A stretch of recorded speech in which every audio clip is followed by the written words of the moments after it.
I am here at the People's Summit in Chicago with Junior Romero. He is the Central New Jersey organizer with Food and Water Watch. Food and Water Watch is one of many organizations that have a strong presence here at the People's Summit. Welcome to the program, Junior. Thank you for having me here today. Food and Water Watch, as you know, is one of the leading progressive environmental organizations in the country, and we also have a presence internationally with organizers in South America, in Mexico, in Europe, fighting fracked gas infrastructure, oil, and gas companies that are tainting our water and tainting our food, and I'm so glad to be here today. So let's first talk about the work that you do in New Jersey before we sort of broaden the conversation and then also link it up with organizing more broadly. So, New Jersey is a place that you've done a lot of organizing. How significant is the fossil fuel industry in particular in New Jersey? How does it impact people there? And what are the kinds of things that Food and Water Watch has done to combat environmental racism, to combat pollution in communities? Definitely. So although there is no oil or gas extraction in New Jersey, in our neighbor to the west, we have Pennsylvania, which is ground zero for fossil fuel extraction. There's something called the Marcellus Shale, which is the biggest shale deposit for natural fracked gas, methane gas, in the country. And all of that gas needs to be transported somewhere, right? The people of Pennsylvania aren't going to consume all of it. So you have markets in New York City, you have markets in Philadelphia, more in the northern mid-Atlantic or the northeastern part of the United States, perhaps other countries for export, that this gas needs to be transported to. So in New Jersey, you have a spaghetti bowl of pipelines.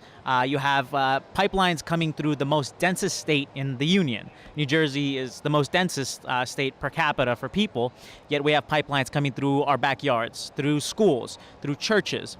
We're fighting an oil pipeline that they want to build in northern New Jersey called the Pilgrim Pipeline. We're fighting a fracked gas pipeline coming through central New Jersey that would go through the Raritan Bay, and if it explodes or if it leaks, it'll pollute our waterways with methane.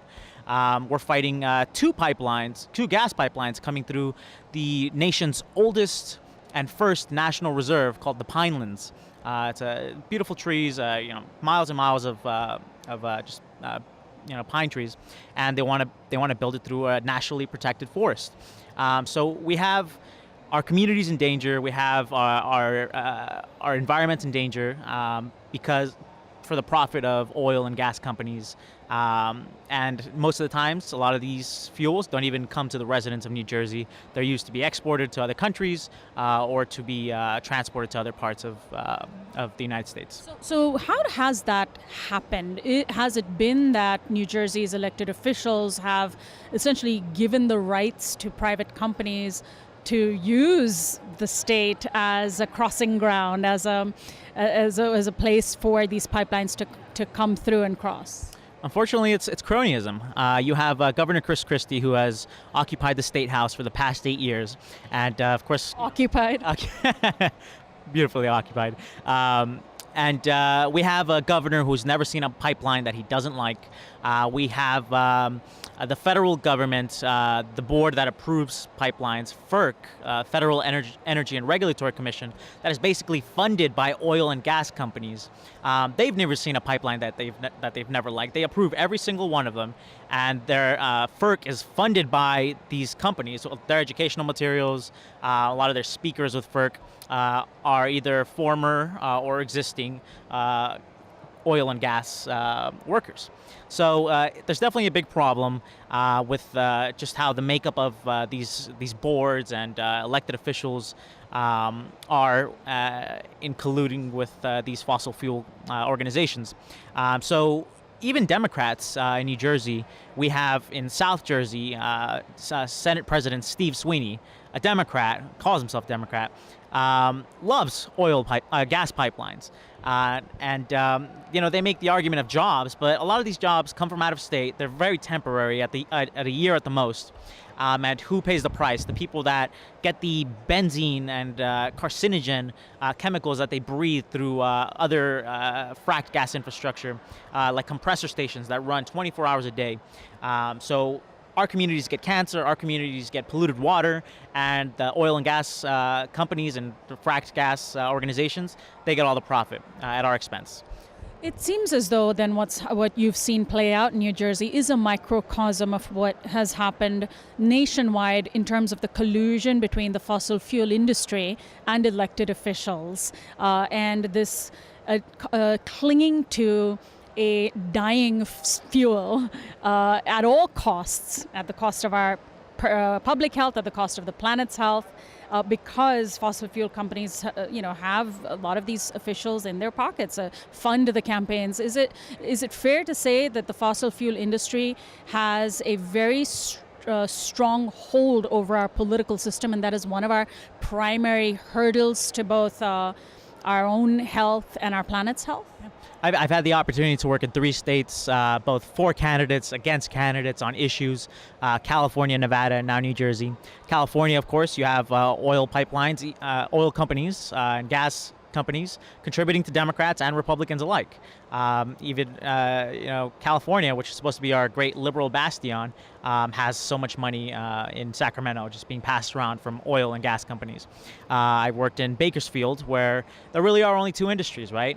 The Central Valley in California, it's gas companies or agriculture. So we have to diversify our economies in these areas. Like in Nevada, there was a fracking ban bill that was introduced this year, and it didn't even get out of committee. It passed the Assembly, but it didn't get out of the committee in the Senate. And we had Democrats who controlled the Nevada legislature and didn't put it up for a vote. Now that's scary. So we have California, we have Nevada, and we have New Jersey. 3 states that are have legislators controlled by Democrats. These are supposed to be our friends. They're supposed to be environmental champions. And they're not doing enough to combat climate change. So Food and Water Watch and a few other organizations in this fight believe we need to get to 100% renewable energy now by 2035. Anything later will not be enough to stave off this climate crisis. And we need to get off fossil fuels now. And that includes all of this oil and gas, fracked gas infrastructure. So it's a problem, and we need to be very active in fighting it and calling out even our supposed friends like the Democrats that aren't doing enough. Well, I appreciate your candor in doing that, because we don't often, our organizations, progressive groups, don't often enough sometimes call out Democrats on very specific issues. So that brings me to the question of why Food and Water Watch is here at the People's Summit in Chicago. So if Democrats are the ones if there are also Democrats that are standing in the way of renewable energy, climate justice, etc., how important is it for environmental groups like Food and Water Watch to get involved in deciding who the powers that be are, deciding who gets elected, who doesn't, deciding what the agenda is that these politicians adhere to? Yeah, I'll tell you what we did in New Jersey this year. There are only 2 states with statewide and legislative elections this year. It's New Jersey and Virginia. What did we do in Virginia? We endorsed Tom Perriello in a very competitive Democratic primary for governor in Virginia. And he's up for the election on Tuesday. We really hope he wins. We've been making calls. We've activated our members out in Virginia, and we really hope to get out and support him, and he's ultimately elected. One of the things that Tom Perriello is running on is he is not taking any money from Dominion Energy, which is a fracked gas energy company, while we have his opponent, who's also a Democrat, Ralph Northam, the establishment Democrat, who has taken money from these fracked gas companies and is also getting the help of the network that these dirty energy companies have in states like Virginia. And in New Jersey, we've supported candidates that have pledged to stop this fossil fuel infrastructure. We sent out a candidate survey to every single candidate running for a state assembly, state senate, for governor in New Jersey, just to see where they stand on these issues, how and if they are willing to get us off fossil fuels and onto 100% renewable energy, and whether or not they're willing to stand up to giant energy companies and get us off of fossil fuels. So we are approaching our friends, our foes. We're approaching Republicans, Democrats, Greens, Independents, and we need them all to be climate champions, because we all share the same planet. And it's not about party, it's about making sure we all end up on the right side of history after all this. And of course, we should definitely point out that under the Obama presidency, there was a massive boom in fracking because fracked gas, natural gas, was sold as a transitional energy, as somehow having a lower carbon footprint than traditional fossil fuels. Of course, when you account for all of the energy used in extracting and the pollution involved in fracking, isn't it just as bad as fossil fuels? And doesn't that reveal then just the hypocrisy of the Democratic Party? The oil prices, gas prices have dropped dramatically over the last few years because we now have a glut of fossil fuels as a result of a Democrat trying to sell a dirty energy as a clean one. Unfortunately, this started a lot with environmental groups that called fracked gas a bridge fuel. Name names, please. I'm not going to get into that, but just because they've changed, they've come across. But Food and Water Watch from the beginning, the first international organization, environmental organization, to call for a national ban on fracking, because we've always seen methane and benzene, which is in this frack gas. Methane is 20 to 80 times more powerful at catching the sun's heat. Trapping it than carbon dioxide is. So yes, we got rid of coal. We're getting rid of coal, and the economy is it's transitioning that way where we don't need coal anymore. But now we need to get rid of fracked gas because it's not staving off this climate disaster that we're going to have, and we need to get to renewable energy, wind energy, solar energy, tidal waves.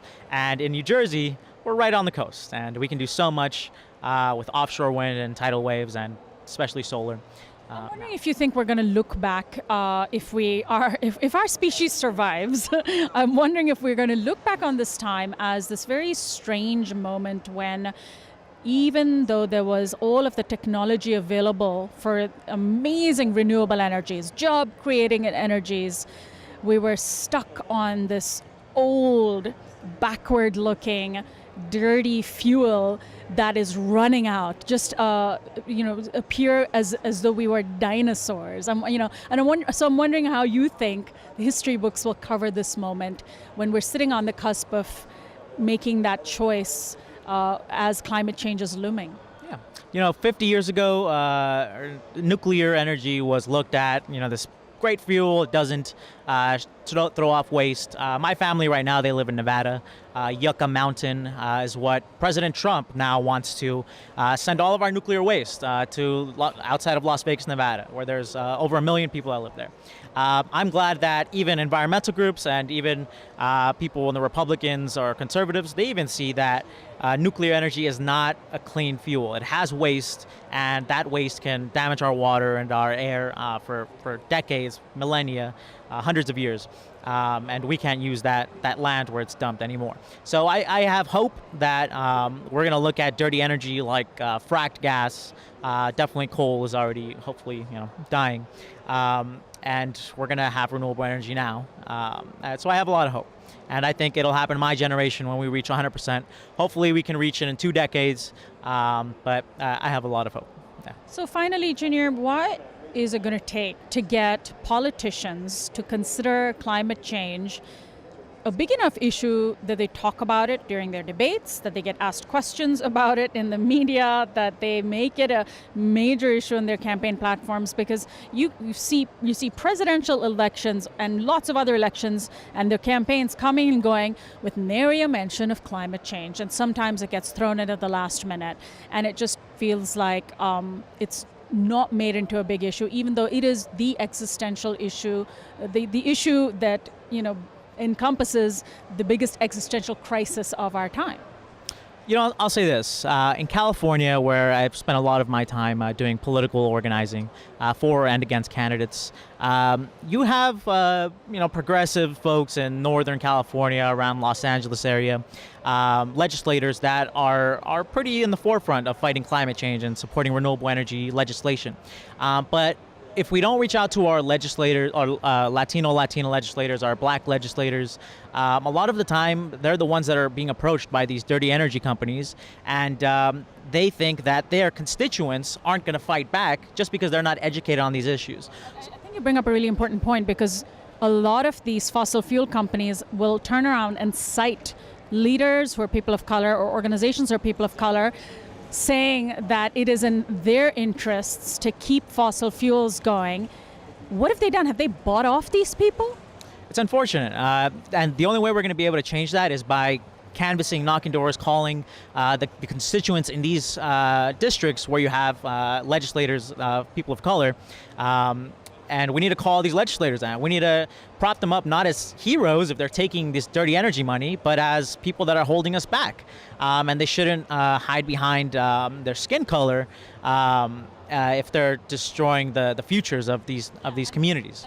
And it's a dirty trick by the fossil fuel companies to do that. I mean, it's a really dirty trick. If you are a desperate candidate and the only group giving you money might be connected to fossil fuel companies, you may end up selling out for that one issue because you're not maybe getting funding from other groups, etc. Yeah, that's why we need to bring these points out. And I'm glad as a Latino organizer, having worked in a couple of states now, that I can definitely have a lot more sway in pushing our legislators of color and the communities of color, speaking Spanish, hiring and getting volunteers that speak various languages, come from these communities, and can talk to the voters of these districts and educate them on issues of fossil fuel infrastructure and getting us to renewable energy. After all, black and brown people, don't we stand to lose the most? Aren't we the most vulnerable communities oftentimes, particularly poor folks who are black and brown, living on the front lines of the most polluting industries? Yeah, you can look at Carson, California. There's fracked gas being churned out right now, and these communities around there have a higher rate of getting lung cancer, of getting neuro diseases. In Newark, New Jersey, sorry, you have big rig trucks coming off to the docks, and they leave their engines on all the time, and all this exhaust from their cars, from their big trucks, are just going into the communities. You have, again, high percentages of lung cancer and asthma. So fossil fuel is exhaust and infrastructure is destroying black and brown communities, and we need to stop it. And the only way we're going to do that is by getting off fossil fuels and getting on to 100% renewable energy. You've got a website for Food and Water Watch? We have foodandwaterwatch.org, and you can also look at offossilfuels.org, where we have this radical idea of getting off of fossil fuels. Junior Romero, thank you so much for joining us. Thank you for having me.